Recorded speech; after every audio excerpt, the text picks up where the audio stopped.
நீலகிரி மாவட்டம் பதரிமூலா பகுதியில் எவ்வித அடிப்படை வசதிகளும் இல்லாமல் வசித்து வருவதாக பணியர் இன பழங்குடியின மக்கள் வேதனை தெரிவித்துள்ளனர். தங்களின் குடியிருப்பு பகுதிகளில் யானை, சிறுத்தை, புலி, கரடி உள்ளிட்ட வன விலங்குகளின் நடமாட்டம் உள்ளதால் பலவித இன்னல்களுக்குள்ளாவதாகவும், வீடு, மின்சாரம் என எவ்வித அடிப்படை வசதியும் இல்லாததால் மிகுந்த சிரமத்திற்குள்ளாகி வருவதாகவும் கூறப்படுகிறது. எனவே தங்களுக்கு தேவையான அடிப்படை வசதிகளை அரசு செய்து தர வேண்டும் என அப்பகுதி பணியர் பழங்குடியின மாணவர்களும் மக்களும் தெரிவித்துள்ளனர்.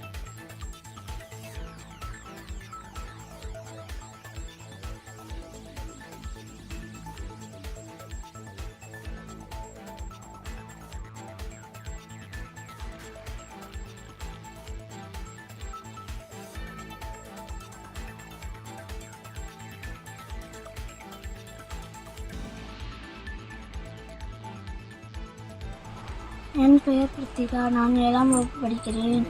எனக்கு நடக்க வழி இல்லை. எனக்கு இதே இடத்துல தான் வீடு வேணும், கரண்டு வேணும்.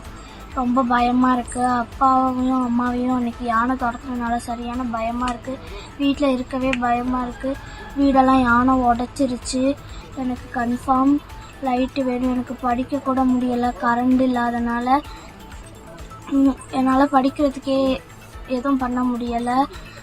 அப்பா அம்மாவுக்கும் அன்னையிலேருந்து உடம்பு சரியில்லாதனால எதுவும் பண்ண முடியாமல் போச்சு. அதனால் படிப்பு செலவுக்கு கூட எதுவும் பண்ண முடியலை. அதுலேருந்து பயமாக இருக்குது. எனக்கு படிக்கணும்னு நிறைய ஆசை இருக்குது.